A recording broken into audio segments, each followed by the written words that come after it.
Entón, a min que non exista espírito crítico nunha reunión, sácame de quicio, non? Creo que o microconflicto é bo, que eu, por ser o CEO da empresa, non teño sempre a razón. Aquí en España é verdad que o empresariado tradicional non se mete en moitos berenxenales porque sabe que ten moito máis que perder que gañar. Fíxate, Amancio Ortega, por exemplo, non teñen ningunha rede social, nunca ha dado ningunha entrevista e manexa a empresa máis grande de Europa, non? As persoas para sobrevivir necesitan ingresar oxígeno. As empresas, para sobrevivir, necesitan ingresar cartos.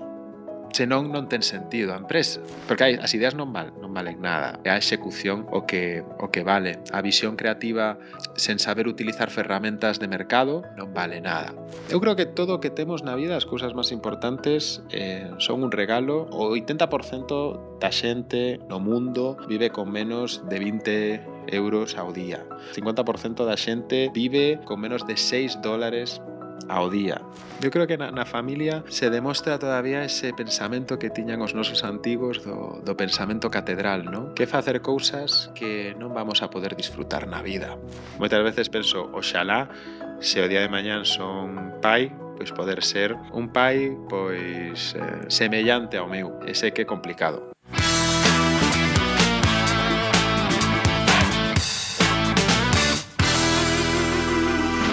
Emilio, moitísimas grazas, de verdade, por estar hoxe aquí. Ademais, contactamos contigo por LinkedIn e dixeches que sí ao principio, a verdade é que moitísimas grazas, porque é unha honra para nós que esteas aquí. A honra é miña.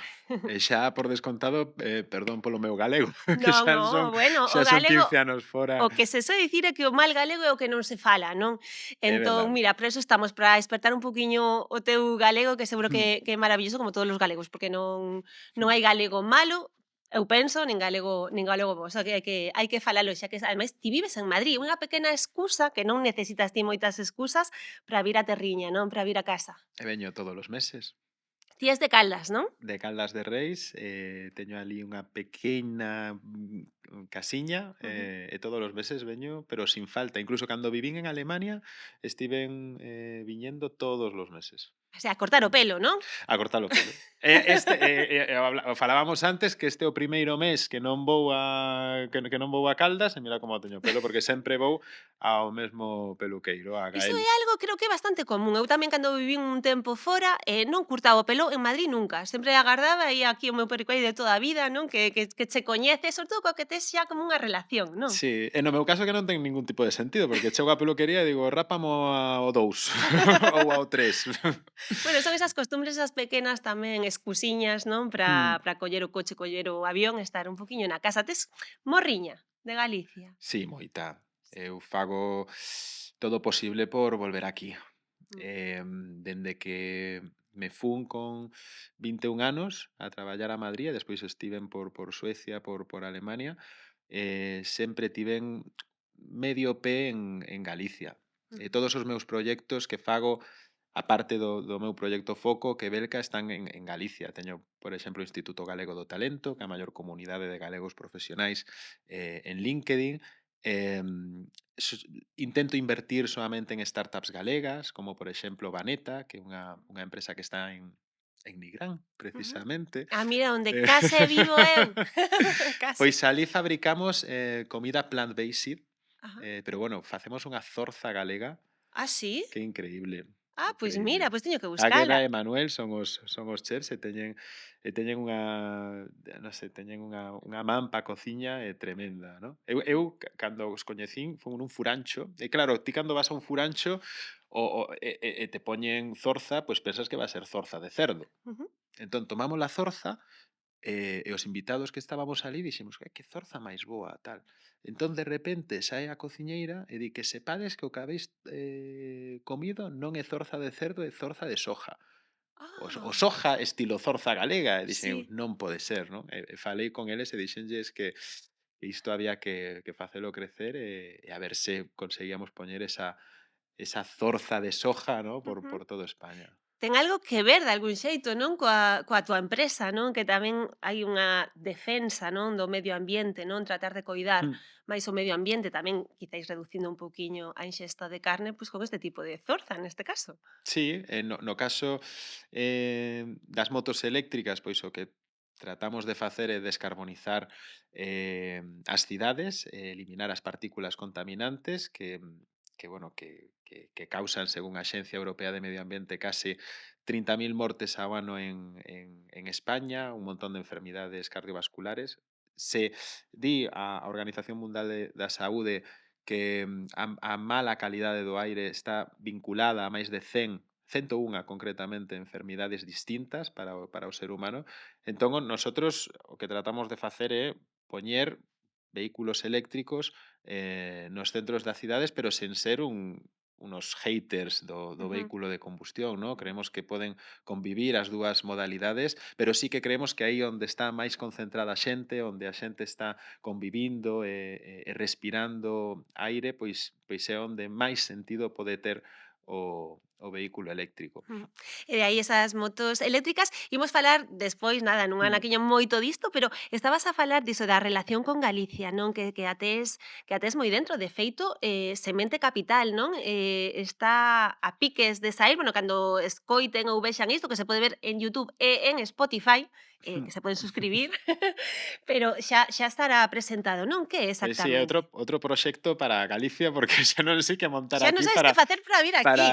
para vivir aquí, é que non ten sentido. Ademais, a miña oficina xurídica está en Galicia, os Ujú, bancos están en Galicia, a directora financeira traballa tamén desde Galicia, menos eu, que todavía non puiden dar o ujú, salto definitivo. E Semente Capital xurde precisamente por unha anécdota que pasoume a min, pero creo que lle pudo pasar a outros emprendedores galegos, ¿no? Que cando montei o meu proxecto, entraron moitos inversores galegos, 45 concretamente, non sabía nin que había tantos inversores ujú, galegos invertindo en startups, e esos 45 business angels galegos, un business angel para a xente é unha persoa que invirte en proxectos que todavía non están moi validados, é ujú. dicir, que todavía non han saído ao mercado ou acaban de sair ao mercado, é dicir, que o risco é moi grande, ¿no? Por iso eso de anxo, no angel, como Efectivamente, que porque confía, non, ten como unha fe nese proxecto. dichosos os que creen sen haber visto, Ujú.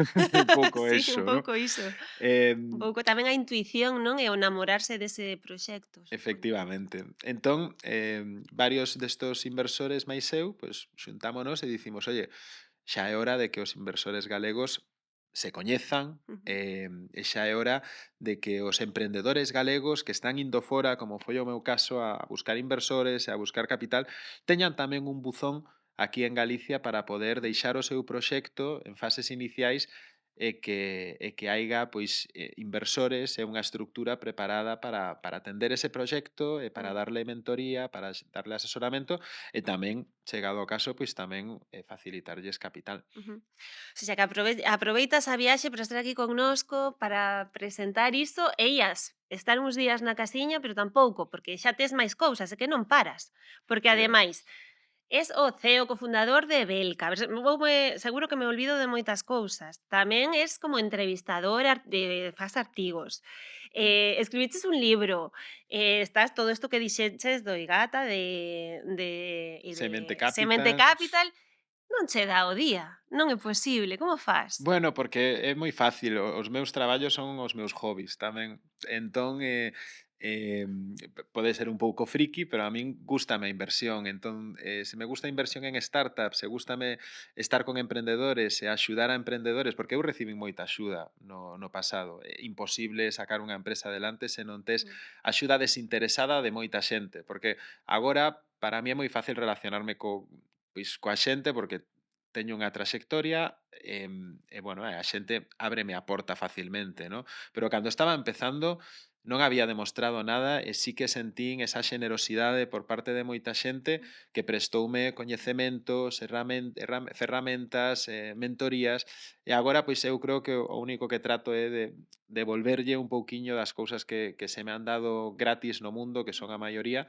a xente que as necesita. ujú, E por eso me lo paso moi ben con este tipo de entrevistas. Se a xente, mm, pois, aprende algo comigo, pois, eu mm. síntome Seguro que sí.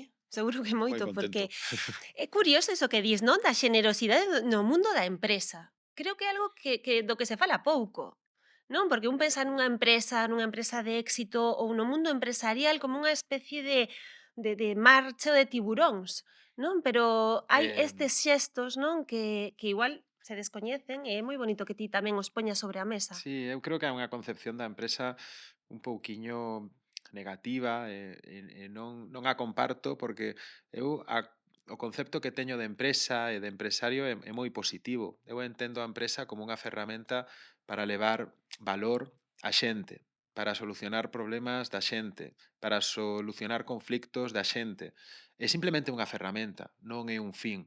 A empresa é un medio para transportar unha visión creativa a unha solución que lle fai a vida a xente máis fácil, ¿no? Mm, Podemos pensar en cousas moi tecnolóxicas, ¿no? Pero o auga, podemos vivir sen educación, podemos vivir sin sanidade, podemos vivir sin zapatos durante semanas ou anos, ¿no? Pero non podemos vivir sin auga mm, durante máis de, de de, non sei, de 2 días, 2 ¿no? días como moito. E o auga, pois, está xerada en parte ou embotellada ou distribuída Mm, por empresas, ¿no? Em, podemos decir cualquier exemplo, ¿no? De cousas que necesitamos no día a día que nos fai a vida máis fácil, em, que hai varias empresas detrás, ¿no? ujú, Para que esa cousa que nos hace a vida máis ujú, fácil o que nos soluciona algún problema, pois este na nosa casa. mm. Sí, o que pasa que ás veces é como moi delgada a liña, non? De ao final unha empresa ten que xerar beneficios, senón non pode continuar. Moitos beneficios que son eu sempre digo que unha empresa ten que xerar beneficios e beneficios compartidos. Tamén digo que as empresas sociais moitas veces se di que non moitas veces se demoniza tamén as empresas sociais porque dicir, no, se unha empresa social non debería dar beneficio. Falso. As empresas sociais, as empresas de impacto, as empresas con propósito deberían ser as que máis beneficios den, porque despois reinvirten esos beneficios. A que lle chamas ou que é para que non Mm. empresa social? Unha empresa social é unha empresa que no seu modelo de negocio ten unhas amplias proxeccións de impacto social ou de impacto medioambiental. Unha empresa que ten un foco claro en resolver algunha problemática social ou algunha problemática medioambiental no Pero mundo. ten que ser o seu obxectivo primordial ou Sempre va haber outro obxectivo que é ganar cartos, porque as persoas para respirar, o sea, as persoas para sobrevivir mm, necesitan ingresar oxíxeno. ujú, As empresas para sobrevivir necesitan ingresar cartos. ujú, Senón non ten sentido a empresa. Polo ujú, tanto, non se pode sería como demonizar ao ser humano por respirar. É algo obvio que unha empresa ten que facer cartos, senón mm, non existiría. Non claro. podería respirar, non podería pagar nóminas, non podería pagar dividendos aos inversores, non podería pagar a los proveedores, non podería facer beneficencia, etcétera, etcétera, no? Ujú, Entón, é algo obvio que unha empresa ten que facer cartos, igual que é obvio que un ser humano ten mm, que respirar oxíxeno. O tema é que máis faz, ademais de ademais diso. facer cartos, no? Eu creo que poucos empresarios coñezo eu que teñan como a súa gran finalidade gañar cartos. Eu non o teño, e o meu círculo cercano non o ten. Eu creo que vemos moitas veces en plataformas sociais o típico emprendedor, vou poñer entre comillas de éxito, con un Bugatti, con un Maserati, Mm, sacando un selfie na primeira clase dun avión. Eso non é o empresariado que a mí me representa, non é o mm, tipo de emprendedor que a mí me representa. Eu creo que meus amigos CEOs máis seus que temos empresas que teñen bastantes traballadores e que teñen un propósito claro, creo que sentímonos moi lonxe de iso e incluso xenéranos unha especie de rechazo bastante forte, ¿no? Que mm, eso sea o que se ve do emprendemento, ¿no? O Maserati, o Bugatti, o unha camisa de marca de 1.200 euros, eu jamás ujú, iría á miña fábrica cunha camiseta de 1.200 euros porque daríame unha vergoña terrible poñerme enfrente dun mecánico que gaña ese diñeiro ujú, e dicir, mira, aquí o mm, que gañas ti nun mes, aquí o levo eu nunha mm, prenda de vestir. mm. Daríame vergoña. Ujú. Unha cousa que me chamou a atención cando estiven buscando, non, información sobre ti é que, case nunca levas traxe. non? Que tamén un pensa, non, no mundo da empresa o E os son socio dunha marca de traxes. Pois mira, Xa, pois iso xa ten máis delito entón. Pero sí. sí que, non, un tamén ten na cabeza como o empresario a vella usanza co seu traxe todos os días, tal, tamén parece que hai como unha nova forma de ser empresario, unha nova forma de dirixir unha empresa, non? E tamén conta iso, Mm. non? Pois a vestimenta neste caso. Agora que mo recordas, estou notando que me falta gorra. É verdade, cando viñeches é que Faltaba a gorra chegou e viña cunha gorra. cos pelos tal. Eh, Dixen, mira.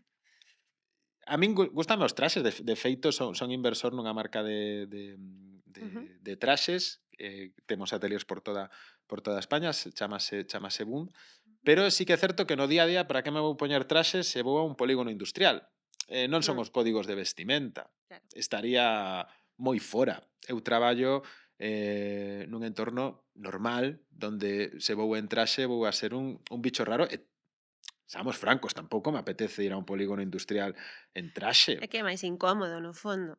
É moito, moito, moito máis Claro. incómodo, É sí. porque non tedes que levar tacóns, que senón. Senón xa, sí, bueno, vamos, xa o traxe. A ver, eu aí teño sensacións encontradas, porque por outro lado tamén, eh, por exemplo, cando vou a unha boda, moitas veces me din, non fai falta que te poñas corbata ou non fai falta que te poñas zapatos. Bueno, eu que sei, a mí gústame ir ás bodas e gústame por respeto á xente, Non, non? pero Prefiro é ir de máis a ir de menos e gústame poñerme o traxe claro. coa corbata, tampouco non me poño chaleco ni nada, pero al Sí, menos a corbata e os zapatos sí que mos poño, pero non sei, porque non sei é dicir, eh, o nivel que vai ter a boda e claro, como un signo de respeto claro. aos organizadores, gústame ir pois, Se os traxes son maravillosos, ademais quedan mm, vos moi ben, é maravilloso. Digo, neste caso, o traxe como símbolo de poder, non? mm, Era o que me chamaba un pouco a atención para ben, pero que creo que ademais é como unha corrente un pouco dos novos emprendedores, non? Que ademais diso tamén sodes como máis cercanos, como que mostradevos máis en redes sociais. No teu caso, por exemplo, escribiches un libro no que mm. expresas todo o que che pasa no teu interior. Creo que é como unha forma de facer empresa ou facer marca persoal ou marca de empresa doutro xeito que me parece moi san. Sí, aquí en España é verdad que o empresariado tradicional está un pouco alonxado das problemáticas sociais ou dos discursos, Ujú, do discurso social, non? Non se meten moitos berenxenales porque sabe que ten moito máis que perder que gañar. ujú, Son moi intelixentes os mm, empresarios mm, tradicionais, non? sí, E conservadores. Fíxate, Amancio Ortega, por exemplo, mm, non teñen ningunha rede social, nunca ha dado ningunha entrevista e manexa a empresa máis grande de Europa, mm, non? Polo tanto, é un signo claro de que a veces a discreción mm, pode ser moi positiva, pero sí que cada vez vemos máis CEOs, aquí en Galicia, por exemplo, podemos ver con Ignacio Rivera ou ujú. Carmen Que Lencia, creo CEO de que Leche dixeches Río. hai pouco nunha entrevista que un dos teus, bueno, Sí, os dous son inversores, ujú, son socios meus en Belca e son dous dos mellores empresarios ou CEOs ujú, que coñezco. E Carmen Lence, por exemplo, sí que está últimamente moi activa en redes sociais e creo que é moi bo para a empresa pois ter esa representación, ter esas voces que además Carmen defende moito a ganadería, defende moito a empresa rural, e creo que son ecosistemas que necesitan tamén ter voz. Eh, E creo que é bo que os empresarios ou os altos directivos tamén sean reivindicativos moitas veces no circuito político, ujú, ¿no? Donde a veces, pois, bueno, por medo non das a túa opinión, porque sempre queres levarte ben cos estamentos públicos, pero a veces creo que é necesario posicionarse, ¿no? Non ujú, políticamente, pero sí socialmente, ¿no? De decir, oye, eu creo que isto ten que facerse así, porque eu estou resolvendo esta problemática social e o medio para resolverla é a miña empresa, ujú, e creo que aquí estou defendendo os intereses dos meus ganadeiros ou dos meus empregados ou dos meus provedores. ujú. Neste caso, crees que ti estudiaches ciencias políticas, Mm. que claro, tamén é algo que chama bastante a atención. Aprenden a vender a moto. Nunca había dito. A moto eléctrica, polo Sí, menos. sí, sí, sí. Claro, crees que sí que é certo que, bueno, que a clase política non é a máis popular ou a mellor vista, socialmente? Crees que é con razón? Xa non sei que está ben visto socialmente, ¿no? Porque a Bueno, xente, sí, porque claro, socialmente, se nos vamos á demoscopia máis pura, a xente odia os políticos, odia os empresarios, odia os xa. influencers, xa non sei o que está ben visto, ¿no? É certo que a clase política non está ben vista socialmente. Se nos vamos a calqueira demoscopia, Mm, pois non hai ningún líder político valorado con máis de 5/10, creo, a día de hoy. Co empresariado pasa un pouco o mesmo, pero eu creo que nos últimos 5, 10 anos, especialmente entre as xeracións máis xovens, eu creo que sí que hai un acercamento, igual é a miña perspectiva, pero sí que creo que hai como maior, non sei como dicilo, pero como maior simpatía polo empresariado que polo político, ¿no? Con mm, maior simpatía por un Amancio Ortega, ou por un Roig que por un cabeza de partido político X, ¿no? mm. Creo que levantan máis simpatía os empresarios que os políticos. É algo que me agrada, que me Sí. agrada. Aínda Ai, pois sabendo a que min tamén. agradaríame que a clase Mm. política estivera mellor valorada porque quizáis, sería Tamén, unha boa sí, tamén, como que todos estivésemos mellor valorados. Agora, sí, ben, xa non sei se é un tema de que facemos moi mal as cousas ou que a sociedade é tamén moi traicioneira e moi correctiva. mm, A min, por exemplo, eu teño notado, por exemplo, en LinkedIn que cando falo dende a polarización, cando falo dende a crispación, os meus posts teñen moitísimo máis alcance. Xa non, intento non facelo, porque o alcance dame igual, entonces moitas veces escribo algo e o volvo a ler e digo, isto vai ser un pepinazo a nivel alcance, pero non quero falar dende a crispación, non quero falar dende a polarización, non quero falar dende o odio, ¿no? Hai que intentar falar dende a empatía, dende o amor, dende a construcción.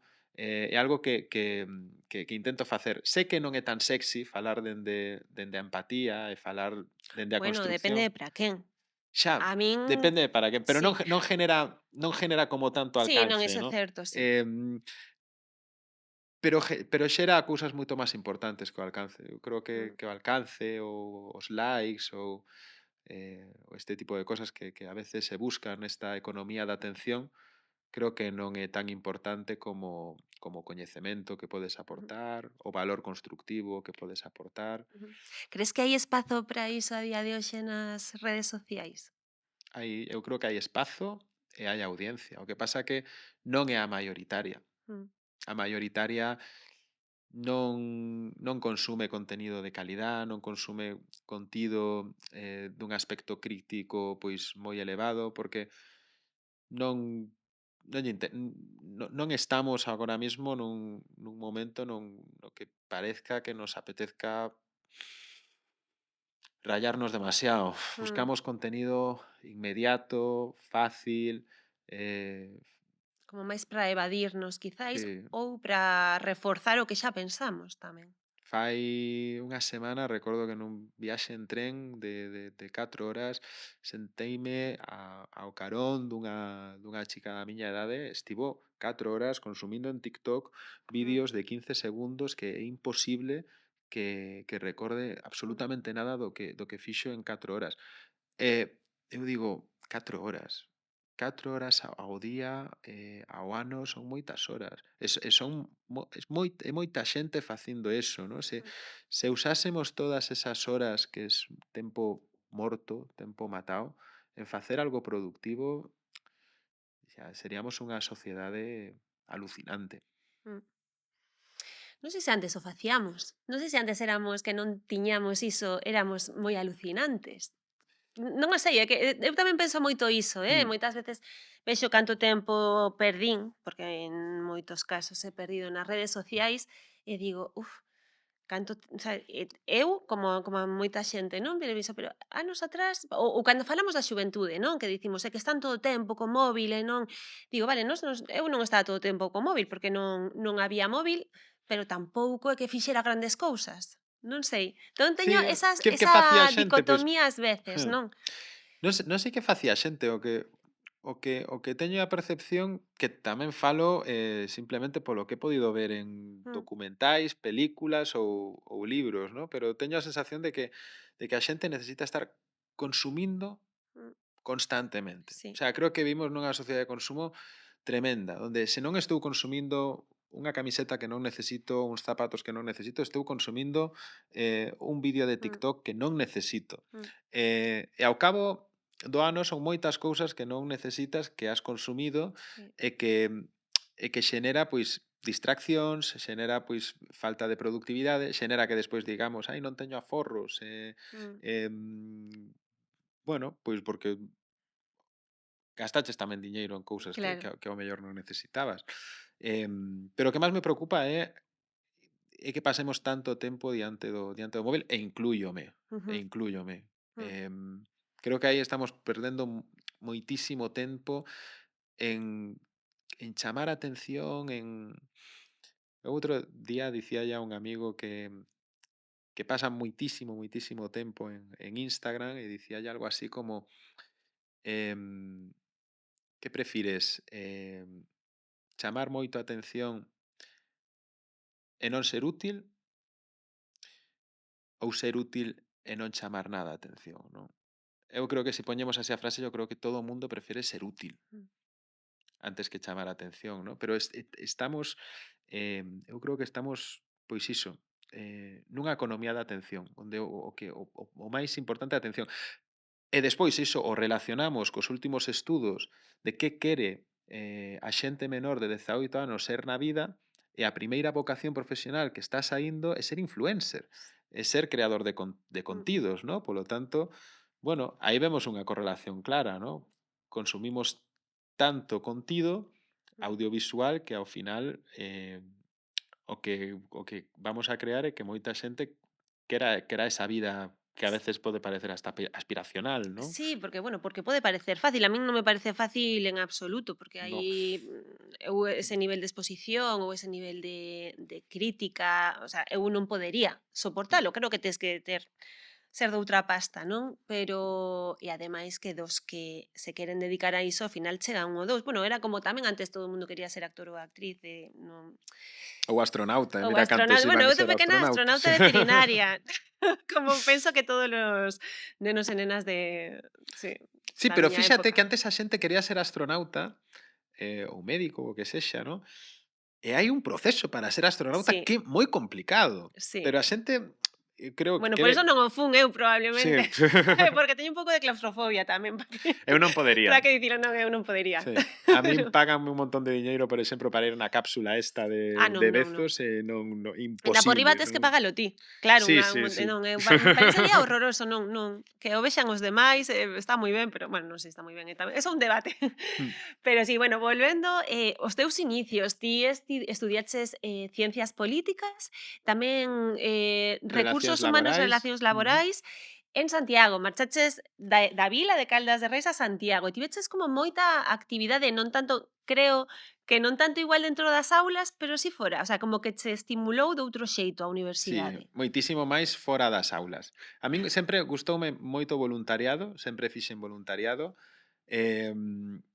Cando estiven en bachiller, pois estaba facendo voluntariado cos salesianos, despois nun asilo, cando cheguei á universidade metinme nunha ONG que se chamaba Cooperación Internacional, facía un Ujú, programa de voluntariado en Hospilandia, que era pois ir disfrazado de payaso a facer actividades cos nenos que estaban en pediatría. Seguía facendo tamén voluntariado nos asilos de acompañamento. Estiven fundando tamén unha Cáritas interparroquial en Santiago, estiven colaborando co Banco de Alimentos.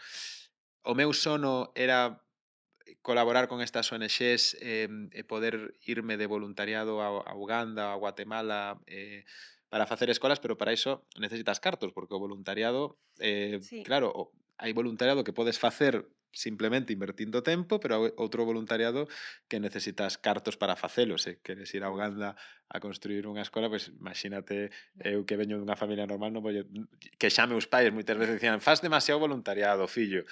Bueno, pois dame 3000 euros que agora quero Que ir agora a a contribuir a facer facían eles voluntariado unha contigo, escola. non? Digo. Claro, entón, claro, entón había límites que Claro. obviamente pois decía: "Oye, pois isto pois non o vou facer", ¿no? E aí creo que me viño, aí descubrín o valor do impacto, ¿no? Descubrín o valor de que xente facendo pequenas accións nunha comunidade poden cambiar simplemente unha vida ou 2 vidas ou mellorar unha Eso é ou moito. 2 vidas, ¿no? Obviamente aí non estaba cambiando o mundo, nin Ujú, estaba xerando un impacto superescalable. Vas a un asilo, acompañas a unha señora maior, mm, non estás xerando un cambio sistémico mm. no mundo, non? Pero creo que tampouco hai que aspirar a iso. Eu creo que cada un ten que cambiar o que poda do seu mundo, amar, facer felices as persoas que están no teu entorno. Lin nalgún sitio, creo, que ti, non sei se con 15 anos fuches coidar do teu avó. Sí, mudeime co meu avó con Claro, de 15 aí anos. xa tiñas, non, esa Sí, semente, non? pero era algo que O a sea, mí eso para esa que esa explicar, fuches coidar ao teu sí, avó que non quería que ninguén de fora, non, entrara na súa que casa carai e que sepas isto bueno, que eu fixen sorpréndeme, un que traballo. moi sí, sí, sí, sí, moi bo. E que fuches, porque non querías, non, que ninguén de Sí. fora estivera dentro, El o consideraba unha infidelidade á súa difunta muller, a miña avoa, ujú, que algunha muller pois claro. estuvese pois atendendo de algunha maneira, ¿no? Entonces Así dixen: "Pois que non hai ningún problema, se eu co meu avó lévome xenial", ujú. estiven funme de casa dos meus pais e funme a vivir con el ata que faleceu. E foi unha experiencia de Claro. convivencia maravillosa. Eu creo que non Ah, tiven mellor compañeiro de piso na miña vida que o meu avó. como se Recordo chamaba? avó Paco, Paco. recordo ver todas as noites platos combinados, Ah, sí. hombre, el luar. Falo Claro, xa de home. fai 18 anos, víamos platos combinados e el luar en bucle. Claro, bueno, pois iso ten, o sea, concorda, non, co que fuches facendo despois, de Sí, algún xeito, non? Ese impulso de dicir: sí. "Estou eu, non fai Sí, falta". algo hai aí, porque despois, monto 2 asociacións de estudantes e a última chamábase AIESEC e o que facíamos era actividades de voluntariado no estranxeiro. Organizábamos programas, no estranxeiro, claro, eu os organizaba para os outros, porque eu non tiña diñeiro para ir Para outra vez non tiña diñeiro nin ti para irme de organizabas voluntariado ao estranxeiro, pero eu organizaba as actividades para os demais, para que se fosen, pois, a países en vías de desarrollo, pues a ensinar inglés ou a ensinar español ou a ensinar incluso música, o que fose, ¿no? Eu creo que aí pois xa descubrín porque aí xa había un pouco de negocio, ¿no? Porque era organizar programas de voluntariado que costaban un pouquiño de diñeiro, aunque non a ONG non ganaba claro. diñeiro máis que para pagar os costes estructurais, pero aí xa me metín moi de lleno no ámbito do emprendemento social, ¿no? Foi aí un pouco onde xurdiu esa necesidade ou esas Sí, sí, porque de aí xa din o salto a xestionar un espacio de coworking de startups sociais, de proxectos de impacto, onde tamén había moita ONG, porque os proxectos de impacto social pois poden tener unha forma de ONG ou de asociación ou de fundación ou de empresa. Ujú. É dicir, ¿no? Ti podes crear impacto utilizando, como dicíamos antes, moitos medios. Podes crear un impacto increíble dende unha empresa. Tamén dende Mm, unha fundación ou dende unha ONG, ¿no? Pero non é o ujú. único medio, ¿no? E aí nalgún momento tamén como que parecía que ibas a tirar pola política, pero Sí, estiven porque eu facía moita política universitaria, estiven no eras claustro guerrilleiro un pouco, universitario na non? USC. Bueno, estaba na outra parte, realmente eu estaba na parte formalita, Bueno, estaba na parte que lle dicía aos que iban coas cacerolas claro. a reventar os presupostos da universidade e dicirlles: "Va, veña, home, meus, vamos a falar as cousas e tal, Claro. non fai falta reventar todos os actos que Diplomacia, hai e tal". non? Sí, un poquinho con diplomacia, sempre con un perfil moi neutral, moi dialogante, Ujú. pero sí que é certo que fixen política universitaria durante un ano e medio, despois estiven, bueno, cofundei un partido político en Galicia, que agora xa non está, e non foi unha experiencia. Foi unha experiencia nutritiva, porque aprendín moito, pero non foi unha experiencia satisfactoria. Por qué? Bueno, pois eu entrei como unha persoa xoven de 22 anos que estaba facendo política universitaria, que estaba en 4 ou 5 comisións facendo bastantes cousas, pois cando entro na política, que en este caso foi política municipal, pois entro nun espazo moi xerarquizado, onde as opiniones servían máis ben de pouco, e onde tiñas que repetir fielmente o que te dicían dende arriba, non? Mm, Descubrín que, bueno, igual a política é isto, ¿no? Igual a política, se queres progresar, é repetir fielmente o que che dicen, o que che din mm, o que está enriba de ti, ¿no? Non había nada de espírito crítico, era repetir fielmente, o sea, absolutamente nada.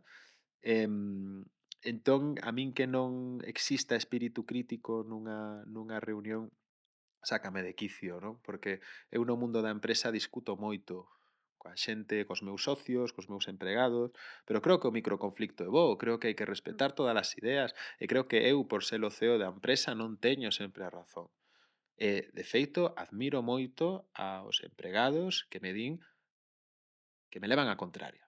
mm, Porque hai que ter moita valentía e moita seguridade en defender a túa proposta para levarlle a contraria ao teu mando superior. Pero na política non existía ese circuito crítico. Era como se non opinas coma eu, es que estás que estás contra min, non? E non confío en ti, había un xogo pois de lealtades moi forte. Em, e despois que o foco non estaba posto no bienestar da xente, non estaba posto en buscar solucións, estaba posto en gañar votos, non? En como persuadir a xente para gañar votos, en como criticar, en como destruir o adversario político, non? Non era un clima constructivo, era un clima de destrucción. E como mm, falamos antes, a mí esos climas ou esos entornos de destrucción, de vamos a ver como podemos buscarlle as cosquillas ao adversario, non me gustan. É como, en todo caso, como podemos construir xuntos ou como podo solucionarlle problemas a xente, pero sen a necesidade de ter que destruir polo camiño pois outras persoas con outro tipo de intereses. mm. É unha pena porque dá a sensación de que a política precisa a xente como a ti, pero á vez tamén expulsa ás veces a xente como a ti. Sí, eu creo que moita xente que entrou conmigo saiu toda, entón A entón cousa dou, non. claro, dou por feito que sí, a política creo que expulsa a determinado perfil Ujú, de xente que non está disposta a pasar por ujú. iso. E despois marchaches a Alemania. Canto tempo estiveches vivindo en Pois Alemania? estive en Alemania un ano. Un ano. Estuve en Alemania un ano, e foi moi curioso porque cando eu cheguei foi para dirixir unha fábrica de patinetes eléctricos. E costoume moito os primeiros pasos, porque eu vou a Estocolmo, a Suecia, e presentan o organigrama da empresa en Alemania. Entonces estou nunha sala con todo persoas rubias, suecos e alemáns, sobre todo alemáns. Entonces na última diapositiva que pasa o director general de la compañía, pois aparece Emilio Frojan, director da fábrica, ¿no? Ujú. Entonces eu estaba atrás na última fila pensando que eu estaba ali simplemente para decir unhas palabras ao final de como era a miña experiencia montando unha fábrica en Madrid, pero nunca me imaginei que me iban a propor pois montar a fábrica en Alemania. Entonces, cando me din que eu vou a ser o director da fábrica, todos os rubios miran hacia mí cunha cara como de asco e de desprecio de que me vai Sí. dicir a mí un español de como se monta unha fábrica en Alemania, ¿no? Ala. Entón, claro, eu recordo que, nada, eu tiña o piso en Madrid, pero era Cantos unha anos tiñas, ademais? Claro, 26 ou eras moi 20, novo. 26, 27. E foi unha cuestión de 48 horas. Eu recordo estar en Estocolmo, ir a Madrid, coller unha maleta e irme xa para Erfurt en 48 horas xa estar vivindo en Alemania porque había moita prisa por facer isto. E os primeiros días, bueno, os primeiros días, as primeras 3 semanas, eu recordo porque quería facelo, non quería darlle aos alemáns ese Ese gustazo, gusto. ese placer Moi de ben. que dixesen que os españois, e moito menos os Os galegos, galegos. non traballábamos tanto como a eles, non? Entonces, eu recordo as primeiras 3 semanas, non sei como fixen, non sei como fixen, pero recordo tiña 3 turnos de traballo, polo tanto, a fábrica abría ás 4 da mañán e cerraba ás 2 da mañá. Eu recordo estar ali probablemente dende as 6 da mañán hasta 1 da noite, ¿no? De maneira que todos os coordinadores sempre vían que eu estaba ali, ¿no? Ujú. E ao cabo unha semana e media, xa notei que me respetaban moito e que Claro. dixeron: "Ah, bueno, este é medio alemán". Un pouco alemán, é moreno, pero estará Dice: "A ver, tiñido, vosotros non? Igual sabedes, non. tedes que vir a Galicia para saber o que é traballar de verdade, Traballamos, a claro que ver". sí. Sí, sí, totalmente. A ver, aquí se traballa moito, que é Sí. certo. Parece que non, pero Outro día gustoume moito esta anécdota, estaba facendo unha etapa do Camiño de Santiago, pero bueno, a que fago todos os días eh, cando estou en Caldas, é que ia dicir, que dicir, vale, pasear polo camiño e vale. tal, Tes tempo hago para facer 3 o Camiño de kilómetros. Santiago, Pero non había creo. unha parella que creo que era de Madrid ou de por aí, polo acento, ¿no? Entonces estaba xa chovendo, estaba caendo un orballo interesante, e había unha muller duns 90 anos achando patacas. Coa choiva caendo. Sí, sí. Entonces estaba aí a muller, bum, bum, bum, bum, bum, bum, sachando patacas. E entonces pasa esta parella polo lado e lle di: "Oye, perdone señora, pero ¿está usted bien? ¿Quiere que le acompañemos a casa y tal? ¿Cómo puede estar usted trabajando con esta lluvia? Se va a enfermar, tal?". E a señora lle di a estos dous rapaces: "Rapaces, a vida é traballar ou morrer. Non hai outra cousa". Pois que Sí, vou a estar facendo na casa? exacto. Sabes? É dicir, Iso unha sí, é unha frase que podería decir, non sei, o 95% das mulleres, sobre todo desa xeración en e as Galicia, mulleres do rural, do que eu non rural. Sí, sí, coñezo por madres suposto. de amigos meus que con 90 anos, 90 e pico anos todavía están na horta, Sí. pois coidando o que teñen aí ou as Mm. galiñas e tal, e sen queixarse ademais. Sí, sí, que iso é algo que nos Que parece despois un pouco nosotros nos extraño queixamos nos por calquera queixámonos cousa. por ter que ir a veces ao traballo, Sí, sí, porque sí. queremos teletraballar todos os días e Ou despois porque, ai, está chovendo un pouco e non si podo hoxe hai que saír. teletraballar porque está a chover. Sí, E ves a estas señoras e tal, que con sí. 90 anos están sachando patacas sin queixarse, como Mm. dicindo, bueno, é Sí, que vou a a estar vida vendo é así. unha telenovela Claro. En TikTok na non lle casa. interesa, claro, Claro, en absoluto. sí. Eu admiro moito esos admiro moito ese traballo, esa dedicación, porque además é que o fan pola familia, o fan polos Mm, demais, non obviamente non é como: "Ai, que guai, vou sachar patacas", no, xa. a ninguén lle gusta, ¿no? Pero Mm, despois hai algo máis aí, ¿no? Que dicir, bueno, pero isto vamos a utilizalo pois para forrar cartos e que así o meu neto poda ir á mm. universidade ou para deixarlle algo a miña filla que está tendo problemas para pagar a hipoteca ou para a comida do domingo, non? Entonces é un acto de xenerosidade Mm. tremendo. Sí, sí, total. Eu a miña avoa ten 95 anos, claro, agora xa non fai nada porque non fai nada de traballo porque non pode, pero levaba toda a vida facendo. E aínda a veces cando ven comer a nosa casa, quere facer ou di, bueno, como que eu noto que se sinte mal por non facer nada. E Mm. incluso ás veces se xustifica, di: "Ai, bueno, xa traballei moito toda a vida, non? Claro". Entón, claro, abuela, agora o que tes que descansar, estar aquí, xa, bueno, tal. Pero sempre ten esa cousa, non? De Mm. dicir, o ai, canto corría eu por aquí para ir a non sei donde. E lembra moito esa época na que foi ata os 90 anos, ou Sí. 90 e pouco, que non paraba, non? É algo que como que está dentro. Mm. Meu avó traballou ata cando tuvo a sorte de non morrer no hospital Ujú, e morrer mentras dormía, según o médico non sufriu, estivo traballando na súa tenda de toda a vida que vendía roupa de fogar ujú, e eso decía el que lle daba a vida, mm, que o traballo lle daba a vida, estar coa xente, ver a xente pasar, non?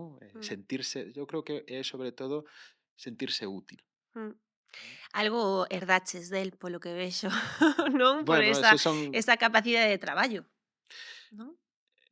posiblemente sí, posiblemente sí. Mm, Eu considérome moi afortunado por iso. mm, Em,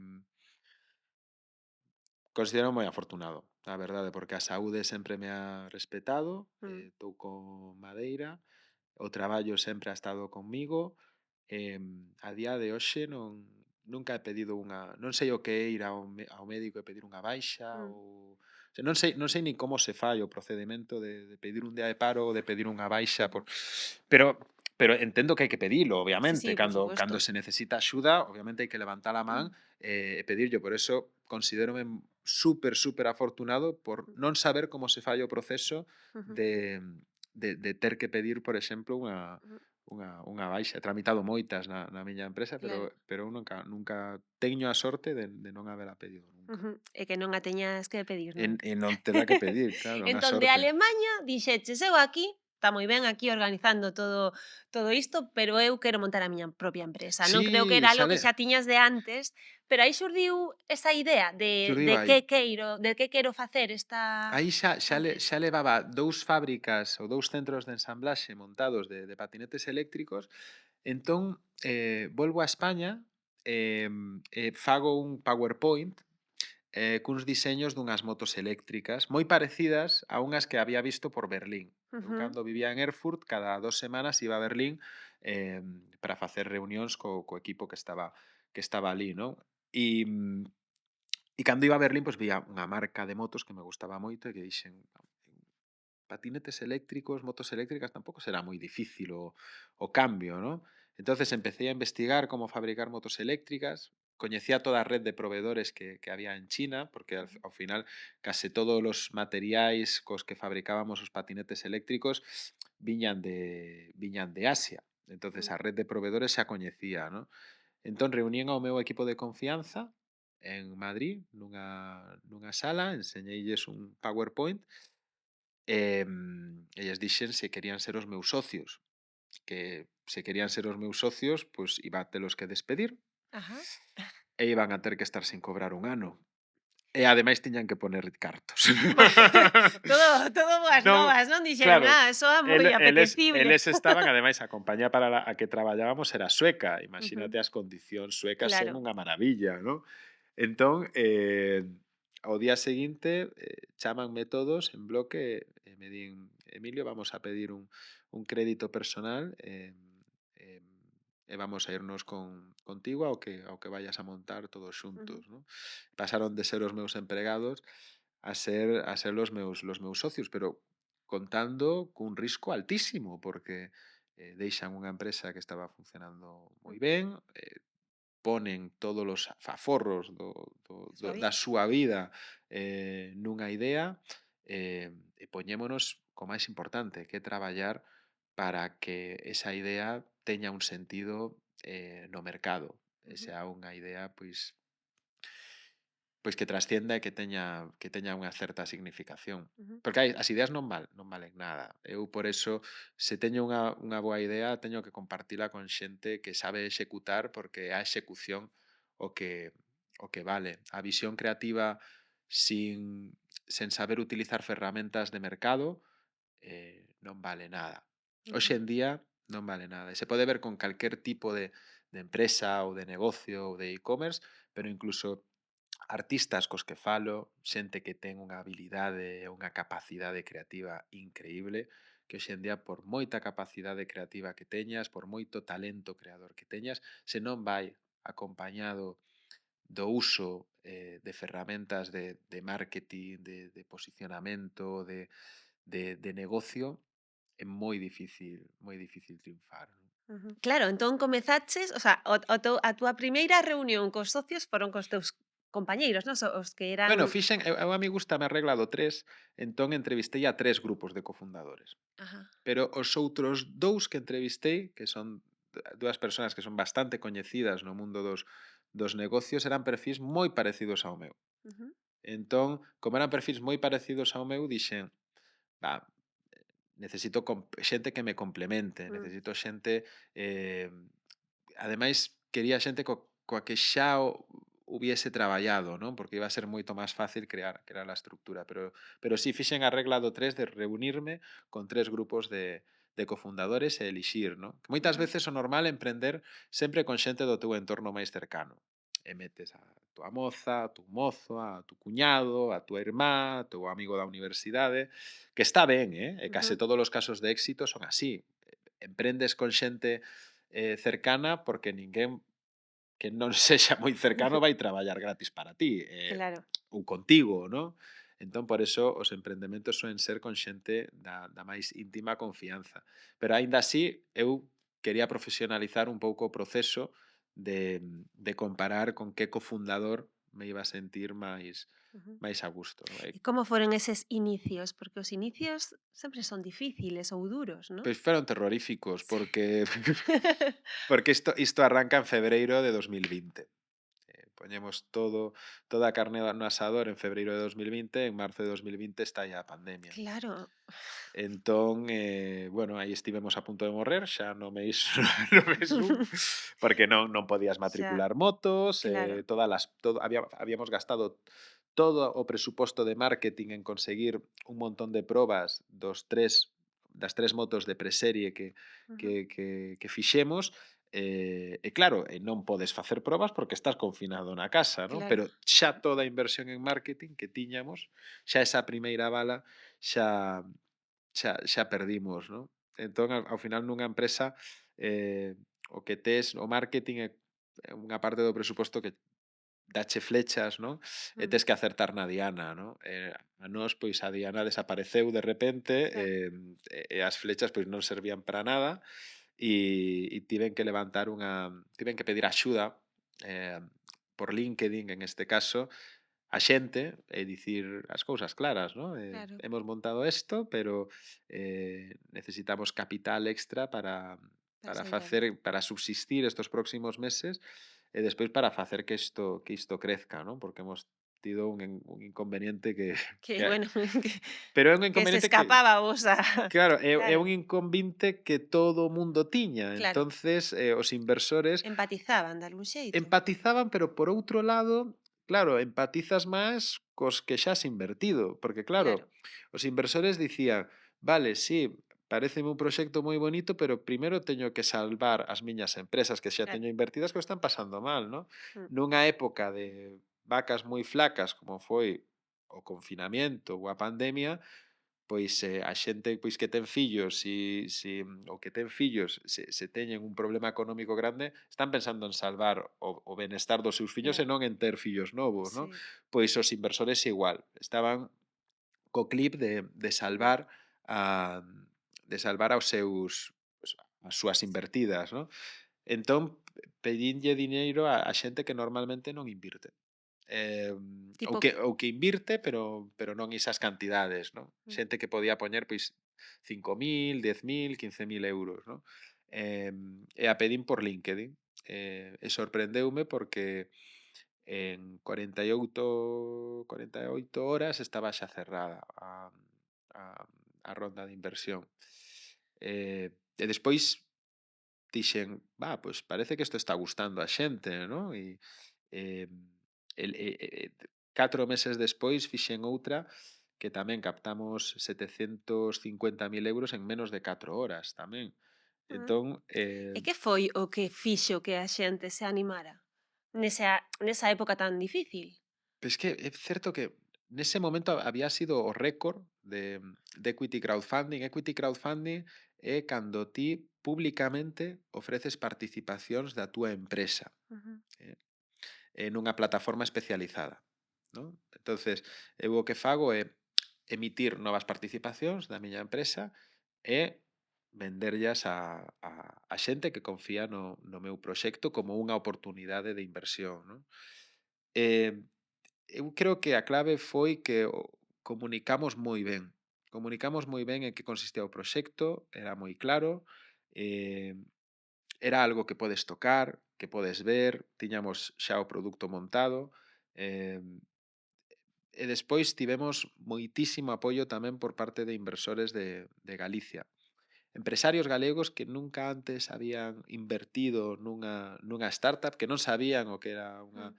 unha startup e que con Belka, co proxecto das motos eléctricas, pois animáronse. E o que sentes ao final é moito agradecemento e, ao mesmo tempo, moita responsabilidade, porque ao final é xente que ha confiado en ti para que lideres un proxecto que en última instancia tes que darlle unha rentabilidade económica aos inversores. Non? Mm, É certo que eu creo que teño moito inversor que non é o que máis lle importa, rentabilidade económica, pero teño gran parte que posiblemente sí que sexa o que máis lle importa, pero importalle tamén eh, o propósito da empresa, importalle tamén aprender do sector. ujú, Eu son un CEO que reporta todos os meses e a xente aprende. E moitas veces se faz unha inversión en alto risco, pois ao final dis, se non tes tacto coa información,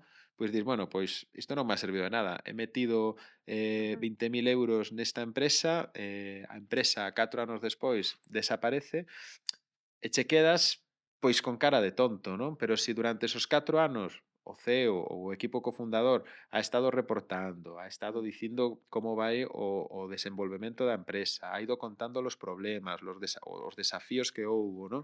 Pois polo menos o inversor lévase pois uns aprendizajes que non vas a conseguir posiblemente nun máster, non? Que ao final iso é simplemente un consuelo, non? O que hai que facer é que a empresa pois siga crecendo como estamos facendo ata agora. E puidestes saír coas vosas motos, como foi ese momento? Esa primeira vez, non, que lle entregas a moto a un cliente? Pois é un dos momentos máis felices da tua vida, o momento no que alguén paga polo teu produto, o momento no que entregas o produto a alguén. Que, bueno, Mm. foi a un pai dun socio, pero Bueno, normal, claro. Mira, pasaron cosas moi curiosas aí, ¿no? A primeira entrega, pues obviamente foi a un familiar, ¿no? Que por Ujú. pena cómprache. Eh, Como os des, boletos, non, de cando eras pequeno. despois montamos toda a campaña de marketing, a orientamos á xeración ZX, persoas entre 25 e 35 anos, cun aspecto así hipster, ou juniors que traballan nas Big Four e tal. Primeiras 3 ventas que non foron a un familiar, xubilados e prexubilados. Entón, claro, dis, pero que está aquí está fallando absolutamente todo. Todas as Claro. hipótesis que tiñamos están caéndose, ¿no? Pero dixemos, vamos manter este mismo marketing, porque a xente que nos está mercando de 65 anos, mércanos porque quere sentirse como alguén de 30 Ujú, 35, porque son motos de deseño clásico, pero con os últimos componentes tecnolóxicos e eléctricos, ¿no? Pero recórdalles as motos que había nos anos 70, ¿no? Entón non cambiamos o marketing. Que Seguimos. interesante iso que che fai sentir algo, non? Cando mercas, cando adquires. Eso demostra que a idade é un estado de ánimo máis que un número. E no marketing moitas veces a xente pon o marketing orientado a un segmento poblacional en base á idade, xénero, e no caso da idade, a idade que é? A idade é un estado de ánimo. Ti podes ter 75 anos cumplidos e podes sentirche cheo de vida, cheo de aspiracións, Mm, coas mismas ganas de sentir que unha persoa de 35 ou de 30 anos, non? mm. Falas do marketing, que creo que é algo que che gusta a ti encargarte, non? Non sei se agora xa delegaches ou non, pero creo que é algo que che gusta dominar a ti. Agora está delegado, Gustouche. pero durante un tempo gustoume. E de feito, ganamos o Premio Nacional de Marketing en 2021, que Ujú. fomos como a empresa máis pequena en ganalo, non? Porque Sí. aí estaban, pois, marcas que en este podcast igual non se poden dicir marcas, ¿no? Pero marcas moi potentes. Ponemos pi. eh, Non sei.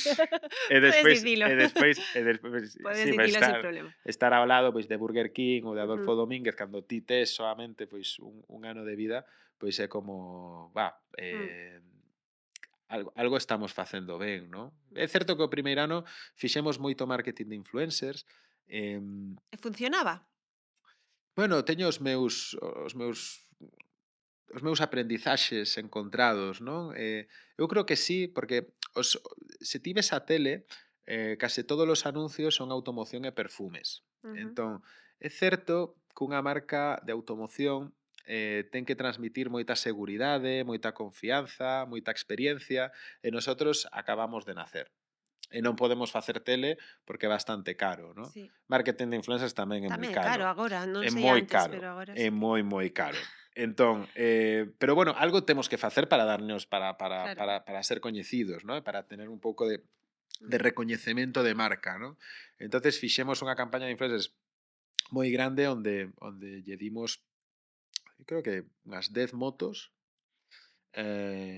máis outras tantas para sortear e xerar ese alcance Mm. algorítmico que se xera cando moita xente pois comenta un mesmo post, e conseguimos pois convertirnos nunha marca pois xa bastante recoñecida, onde xa a xente pois estaba pensando a ver quen sortea a próxima moto de Belka, ¿no? Porque traballábamos con influencers, pois eu creo que tier 1, Ujú. influencers de máis de 1 millón de seguidores en España, e moitos saíronos ben. O sea, Ujú. campañas que fixemos con Merituriel ou con Daniel Illescas ou con Teresa Andrés, pois foron campañas que nos funcionaron bastante ben, pero soamente funcionaban ben as campañas nas que o influencer se quedaba a moto. Ajá. É Lle daba dicir, como uso diario, non? Que sí, mostraba como se parte da súa notaba, vida. o sea, o alcance, o engagement, os resultados notábanse moito cando era porque se o influencer ten a moto, ten o produto, o contido é como moito máis orgánico, Mm. máis natural, e moito menos publicitario porque a moto forma parte da miña vida, co medio co que vou ao traballo, o co que me vou a cear coa miña moza, Mm. non? Entonces o contido como que sae máis orgánicamente, non? Entonces aí descubrín que todas as colaboracións iban a ser mediante a cesión de produto ou a Ujú. entrega de produto e non en monetario, non? Mm. A veces pois podes facer algo Mm. en cash, pero funcionaba moito mellor. Moitas veces influencers nos escribían, e o siguen Para facendo, ofrecerse. para ofrecerse moi moi xenerosamente polo seu lado para que lle demos unha moto a cambio Eu non son a cambio de influencer, pero contido, podo non? escribir. Algunos se levou unha moto e tal, pero Claro. influencers moi, o sea, O sea, moi top que nos escribían, pois dicindo: "Oye, se me dades unha moto", pero moi top, o sea, claro, influencers, o sea, de máis de 1 e 2 millóns de seguidores escribíndonos dicindo que se lle dábamos unha moto facían non o que quixésemos, non, pero que iban claro, a ser claro. moi cariñosos connosco, non? Mira, é que claro. É a profesión, é que por eso todo o É que mundo non, é quere que ser claro, influencer. logo non van querer ser influencers, pois normal. A verdade é que a min ás veces créame o efecto contrario, cando vexo unha marca que publicitan moitos influencers, creo que tamén, claro, hai que ter coidado, supoño que tamén é algo que viches, non, neste tempo. Ás veces a min se hai un produto que publicitan moito, moitas influencers, ou moitos Eu no influencers, no Nos levamos en facer marketing de influencers 3 anos. Fixemos moito marketing de influencers os primeiros 2 anos e creo ujú. que bo para xerar ese recoñecemento Sí, de sí, marca e no. porque é bo a facer probas en marketing, Sí, non? sí. Pero agora que tenemos xa as estratexias moi vinculadas á venta, usamos ferramentas e marketing de batalla, pois, Ujú, por exemplo, Telegram. ujú. E dis: como Ah, sí? marketing en Telegram, pero isto que é, Ah, non?" pois mira, Xa, non. pero en Telegram hai moito early adopter. En Ujú. Telegram hai moitas comunidades en Telegram que son fanáticos das motos eléctricas e que a xente que está, pois, compartindo contenido vinculado ás motos eléctricas ou xerando comentarios nos vídeos de Ujú. motos eléctricas, non? Entonces, Telegram, ten unha audiencia que é pequena, pero que é moi poderosa e moi influinte, Como non? que está moi acotada, non? Como ou Sí, e que é xente realmente que fala moito das motos eléctricas, porque se eu fago unha campaña de marketing de influencer cunha influencer generalista que fala claro, de motos, como pode falar de cremas, de sí. cosméticos, de comida, de su día no gym e tal, Mm. pois non va a xerar a mesma credibilidade, a mesma autoridade que unha persoa que pode ter menos seguidores, Ujú, pero que é un experto ujú. na Na materia, ¿no? materia. Em, Cale, bueno, vimos, non, que non quizáis non hai un público por idade, pero hai un público de persoa que merca unha moto eléctrica, algún perfil ou Hai é moi moito tipo diverso? de perfil. Tivemos, por exemplo, temos unha moto que é moi lixeira, pesa solamente 56 kilos, e foi a primeira moto durante o ano 2021, foi a primeira moto da historia que se vendeu máis a mulleres que a homes. Ujú, Porque o mundo da moto é moi masculino, non recordo agora as cifras, pero creo que máis do 85% das sí, matriculacións son a homes. Xa se ujú, nos vamos a motos de alta cilindrada, pode máis. ser do 95 e tal, non? Entón, fixemos unha moto que era moi lixeira, que as mozas e incluso homes que non estaban acostumbrados a usar moto, cando a probaban dicían, va, pero isto é como unha bicicleta, síntome Mm, moi seguro, moi segura. Em, esa moto a vendíamos moito a mulleres.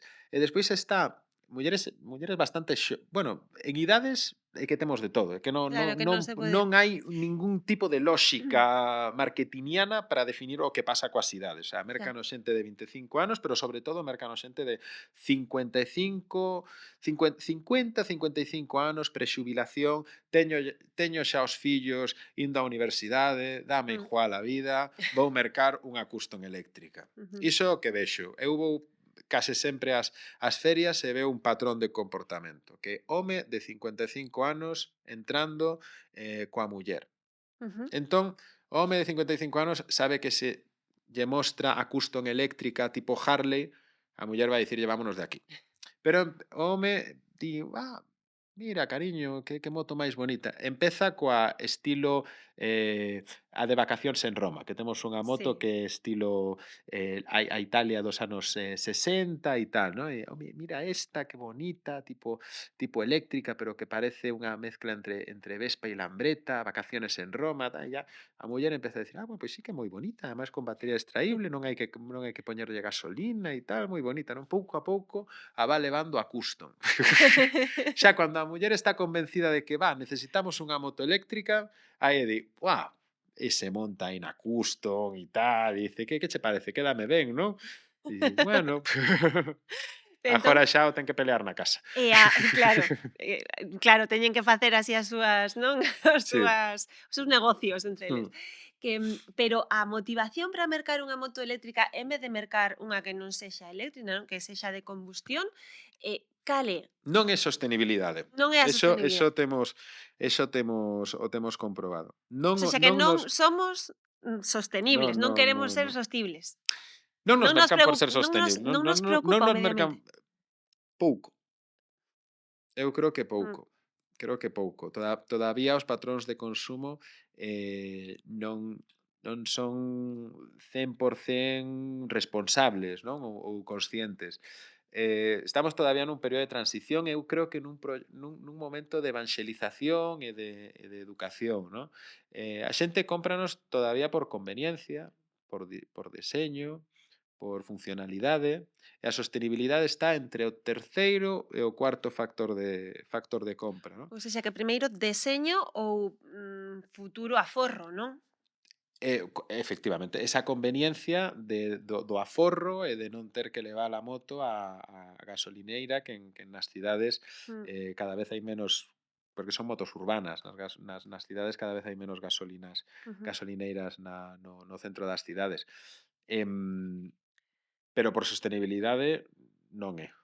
Pero paréceme ben, ujú. hai que facer cacharros sostenibles que sean bonitos tamén Mm. e que sean funcionales. Ese é o reto, non? Eu non quero non temos un discurso anticombustión, antigasolina, pero para nada.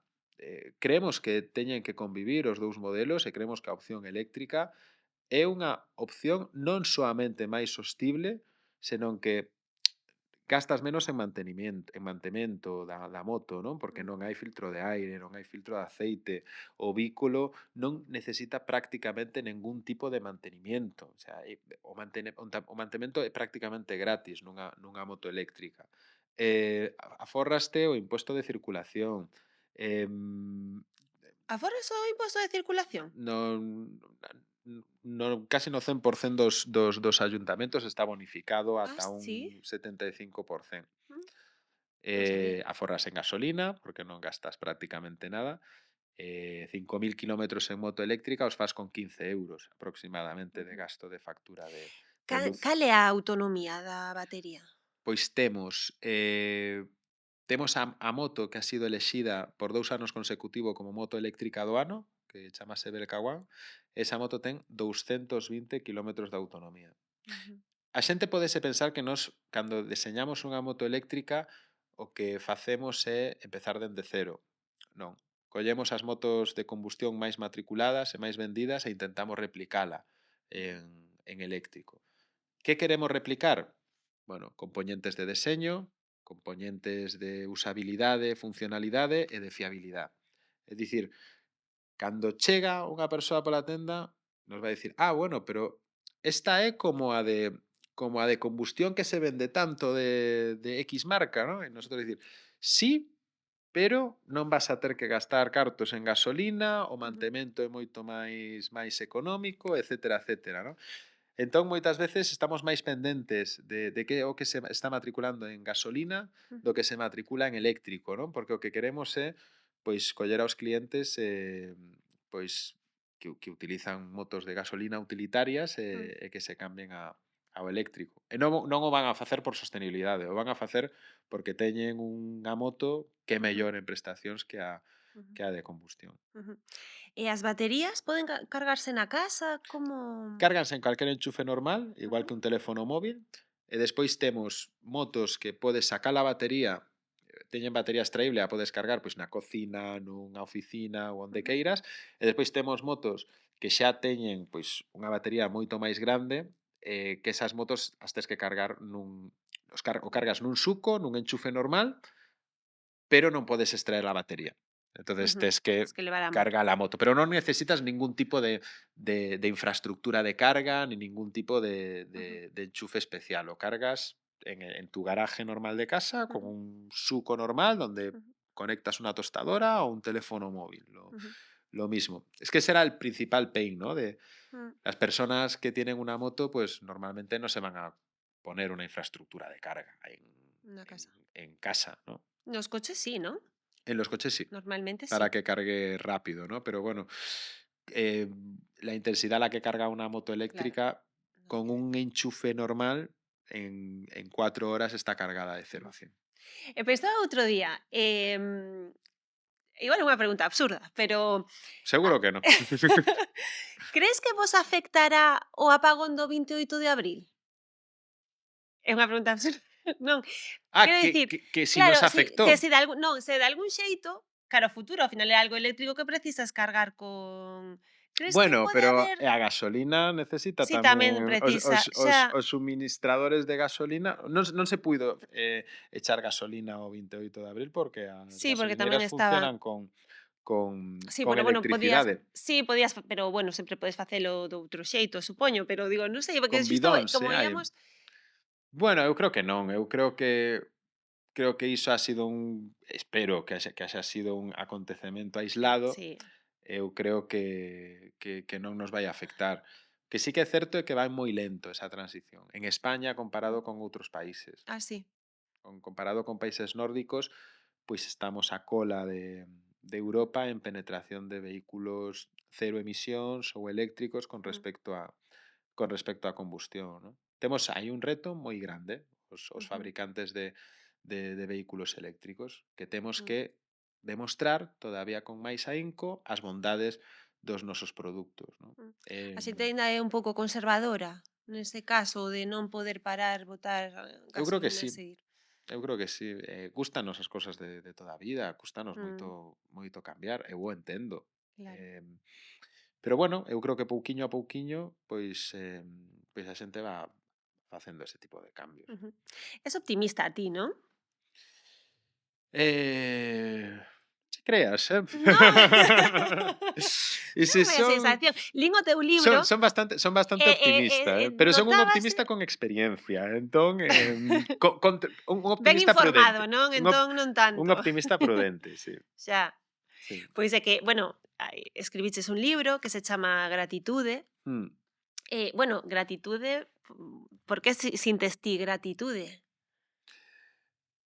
Bueno, eu creo que por todo, por estar aquí hoxe, eu creo que todo o que temos na vida, as cousas máis importantes, son un regalo, han vido a nós sen merecelo. Estamos aquí, estar hoxe aquí é un regalo. O 80% da xente no mundo vive con menos de 20 euros ao día. O 50% da xente vive con menos de $6 ao día. E nós estamos aquí tranquilamente nun podcast, nun estudio Mm, fenomenal, ben vestidos, hemos podido venir aquí no noso coche, he podido pillar un avión para venir aquí, é dicir, somos uns afortunados xa polo feito de haber nacido no dibuixo xeográfico que hemos nacido. mm, O sea, que iso é azar absoluto. mm, Podíamos haber nacido noutro dibuixo xeográfico do mundo e ter unhas realidades totalmente distintas.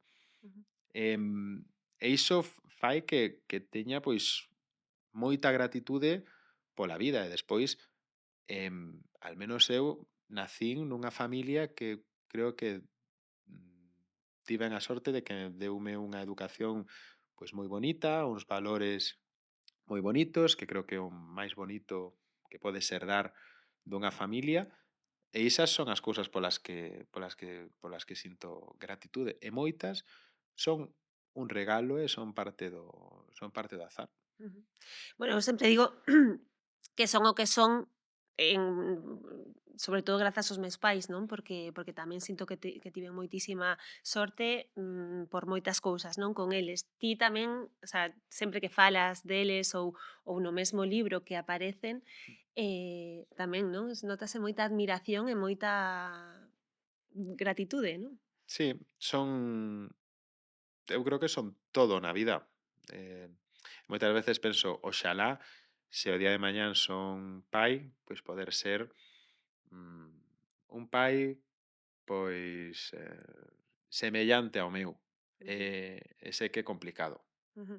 É un tema que Mm, che emociona, non? O falar do teu pai, non sei mm, se porque, faleceu, non? Na Na pandemia, pandemia. entón non sei se non te apetece falar del ou sí. No, eu síntome moi orgulloso e ao final para min foi unha persoa moi importante. Em, eu creo que é bonito tamén cando nas ausencias ves presencias. Ujú, Cando notas que alguén falta e o sintes moi presente, pois dis, ha deixado algo mm, moi nítido, ha deixado algo importante, ha deixado, en vez dun vacío, ha deixado un legado, ha deixado algo, ujú, non? Que todavía tes en ti, non? O tes ujú. na familia. É unha forma de cambiar o mundo, non? Antes dicías, non? O de que por facer un pequeno acto non cambias o mundo, é que non está nas nosas mans cambiar o mundo, pero de algún xeito ti, a través do teu pai, a través de outros membros da túa familia ou do teu de algún xeito sí que se cambia, non? Parece que non, Creo, pero sí. eu creo que na familia se demostra todavía ese pensamento que tiñan os nosos antigos do pensamento catedral, non? Que é facer cousas que non vamos a poder disfrutar na vida. Eu creo que ese pensamento que eu sei que tiñan os meus avós e que tiña meu pai, non? De vou facer cousas que sei que non vou a disfrutar ou que sei que non vou a ver, pero sei que os meus fillos ou os meus netos as van a disfrutar, non? Creo que son exercicios de xenerosidade tremendos, non? E ao Ujú. final, pois quedaste con ese legado, non? Que son valores de exemplos manifestos en vida. Ujú. Eu quedeime cunha frase que dicías que che dixo, creo que é unha das últimas veces que falaches con el, que che dicía como que traballaras, non? Que tiraras adiante co teus soños, pero sen descoidar esa vida familiar, non? Mm, sí. Tamén co ritmo que levas igual é un pouco máis complicado, non? Non sei se aí estás Pero bueno, sí, pero é verdade que estou moi volcado no traballo, pero volvo todos os meses a estar coa miña familia en ujú. casa, non? Entón, eu creo que estou bastante presente en casa, aínda que gustaríame pois estar moito máis tempo en Galicia, Ujú. pero volvo sempre que podo. Bueno, Espero un día volver e non marchar sí, de outra vez. aquí a dentro de, non sei, 30, 40 anos, como te ves? Eu estou deixando sementes, nunca Nunca mellor dito. nunca mellor dito, en Galicia, non? Por eso, soamente estou intentando invertir en proxectos galegos, as comunidades ou organizacións que monto están moi vinculadas a Galicia, o meu entorno de amistades está en Galicia ou está moi involucrado con Galicia. Eh, a miña familia non vaise de Galicia, non se van, Non marcha de aquí, non. non se marcha de aquí. Xa. Podes creerte que a miña nai nunca ha venido a verme a Madrid? Bueno, pues eso tampouco pode ser. Que en Tes que 15 mercarlle un en billete 15 polo anos. menos. Non, porque di que vou facer eu ali? Ven Pois ti, 2 días le vas a dar unha ven volta ti. polo Retiro, dirá: "Como Sí, ven que sí, estuve en sí, sí, Caldas", sí. non? Pero Pero bueno, é certo que prefiro venir eu, non? Pero claro. pero bueno, eu creo que no futuro sí que vou acabar Ujú. aquí. Mm. Mm. Claro, terás que tirar da parella se tes no seu momento, tal, Habrá que negocialo, pero bueno, o Instituto Galego do Talento, IGATA, o que facemos ali é precisamente iso, non? Mm, Tratamos de buscar fórmulas coas empresas para xerar oportunidades de alto valor para xente que ha tenido que emigrar pois poda encontrar esas oportunidades para volver.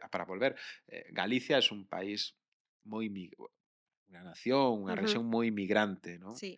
Vaise moita xente, vaise moito talento cualificado, Mm, das facultades de enxeñería de Vigo, non recordo agora, pero hai unha altísima tasa de ujú, migración dos egresados universitarios e o que hai que intentar que facer é que esa xente pois retela aquí, mm, porque pode crear moito valor aquí e a xente que está fora que quere volver, que é moita, é porque no moita. Instituto Galego do Talento temos identificado moita xente que lle encantaría volver aquí, Ujú, pois temos que empezar a xerar esas oportunidades, porque Galicia ten un talento increíble, o vemos mm, que hai investigadores triunfando nos mellores centros de investigación do mundo. É mm, unha pena que teñan que marchar. Emprendedores triunfando en Madrid, en Barcelona, en Europa, en Estados Unidos, que tamén é unha pena que non podan emprender dende Galicia, ¿no? mm, Entón, bueno, eso é o que tenemos que construir un ecosistema onde xeremos oportunidades. ujú. Esos son como obxectivos un pouco máis a longo prazo, non? O de regresar a Galicia, que estés Mm, aquí máis pretiño de todos os galegos, pero que xa estás preto, porque ás veces a cercanía non é só física, non? Claramente ti mm. estás moi preto de Galicia, pero os obxectivos un pouco máis cercanos, cales serían? Uf, em, ah, creo que non tengo objetivos cercanos. Eu, eu o que quero é ser feliz. E para mí ser feliz é un hábito diario que está vinculado a sentir, pensar, hacer na mesma dirección. Em, e que quero dicir con isto? Iso é paz. Para mí se a felicidade tivese un sinónimo, sería paz, non? E iso é o que quero, é o meu obxectivo diario. Non penso no que vai pasar dentro de 6 meses ou dentro de 12 meses, porque o meu obxectivo diario é ter paz mental, ter paz con todo o meu entorno, e iso pasa por ser moi coherente e por sentir, pensar e facer na mesma dirección, intentar demostrar esa integridade, esa coherencia, porque cando deixaste levar polo que pensan os demais ou polo ajetreo social que pode haber e que pode condicionar o que pensas, o que dis, o que fas, aí é cando empeza os problemas de ansiedade e a intranquilidade e a inquietude, non? Mm. Cando non es fiel a ti mesmo. Axúdate nisto a espiritualidade? En parte sí. A espiritualidade a min axúdame a poñerme onde debo estar, a non sentirme importante, a controlar a vanidade, a controlar a soberbia, eh, porque moitas veces digo, bueno, ou na prensa pode aparecer o emprendedor que está cambiando o mundo Mm, cos vehículos cero emisións, non? E a espiritualidade axúdame a entender que realmente non importo tanto, que o que estou facendo tampouco é tan importante, Ujú, que non son indispensable, e axúdame a ver iso, que son unha parte moi pequena do mundo e que ujú, teño que controlar, pois, pois iso, a soberbia, a ujú, vanidade na que se pode caer, non? De querer, pois aparentar unha vida de ensoño ou non sei, ujú, de ter cousas que non necesitas, pero que a ujú, veces as podes mercar. Axúdame a ter os pés na terra, a espiritualidade. ujú. Os capítulos do libro son 33. Non é casualidade, ou si?